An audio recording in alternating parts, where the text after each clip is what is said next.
दुनिया भर में लगभग 500 करोड़ लोग सोशल मीडिया का इस्तेमाल करते हैं। 500 करोड़। और भारत में करीब 40 करोड़ लोग सोशल मीडिया पर एक्टिव हैं। फेसबुक, गूगल और ट्विटर जैसी सोशल मीडिया साइट्स पर आरोप है कि वो अपने प्लेटफॉर्म्स पर कुछ खास कंटेंट को सेंसर करते हैं और उस पर फेक न्यूज़ का ठप्पा लगा देते हैं। यानी ये लोग तय करते हैं, जैसा मैं आपसे कह रहा था कि फेक न्यूज़ क्या है ये तय करते हैं, हेट स्पीच क्या है ये लोग तय करते हैं। इनके पास कौन सी क्वालिफिकेशन है ये तय करने की कि ये बताएंगे कि हम क्या बोलें और क्या नहीं।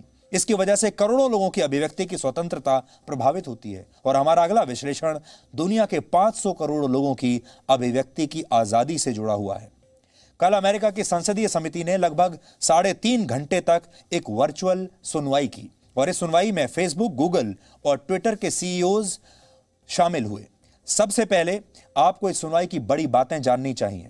इन तीनों कंपनियों पर आरोप है कि वो अपने प्लेटफॉर्म्स पर अपनी मर्जी के मुताबिक ऑनलाइन कंटेंट को सेंसर करते हैं और अमेरिका की संसदीय समिति कंटेंट को नियंत्रित करने के इसी तरीके को लेकर उन्हें जिम्मेदार ठहराना चाहती है। आरोप है कि अमेरिका के राष्ट्रपति चुनाव में इन कंपनियों ने पक्षपातपूर्ण तरीके से अपने कंटेंट को सेंसर करके एक पक्ष को फायदा पहुंचाने वाले फैसले लिए। अमेरिका की रिपब्लिकन पार्टी ने इन कंपनियों पर यह आरोप लगाए कि अमेरिका के राष्ट्रपति डोनाल्ड ट्रंप इसी पार्टी से हैं। अमेरिका में इन तीनों कंपनियों को उनके प्लेटफॉर्म पर पोस्ट किए गए किसी ऑनलाइन कंटेंट या फिर किसी कंटेंट को हटाने के फैसले के लिए जिम्मेदार नहीं ठहराया जा सकता। अमेरिका में एक कानून सेक्शन 230 के तहत इन कंपनियों को यह छूट हासिल है। हालांकि विशेषज्ञों का दावा है कि अब इस कानून में बदलाव करने की जरूरत आ गई है। अमेरिका की संसदीय समिति ने इन तीनों कंपनियों के सीईओ से बहुत चुभने वाले सवाल पूछे। अक्सर ट्विटर पर पक्षपात करने के आरोप लगते हैं, इसलिए वहां के सांसदों के निशाने पर सबसे ज्यादा ट्विटर के सीईओ जैक डॉर्सी ही रहे।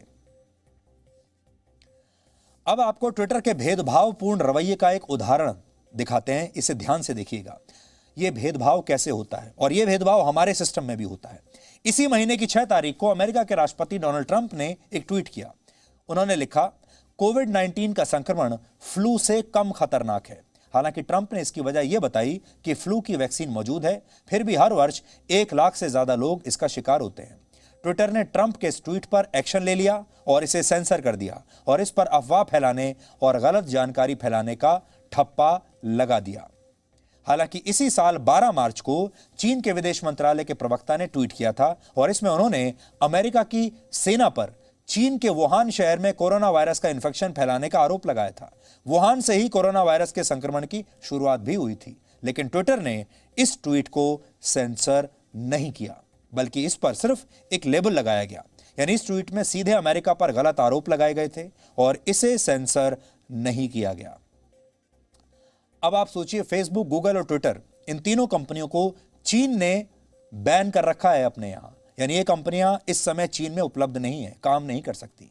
इसके बाद भी अमेरिका की ये कंपनियां अपने ही देश के खिलाफ चीन का पक्ष ले रही हैं। ये बड़ी कंपनियां अमेरिका और दुनिया के बाकी देशों में अपना बिजनेस करती हैं, पैसा कमाती हैं, धंधा करती हैं, लेकिन सोशल मीडिया पर ये चीन का साथ दे रही हैं। और काफी कुछ यही हालत हमारे अपने देश में भी है। हमारे देश की अपने ही लोग वो दुश्मन देशों का साथ दे रहे हैं, दुश्मनों का साथ दे रहे हैं और अपने लोगों के खिलाफ शिकायत करते हैं, अपने लोगों को जेल में देखना चाहते हैं।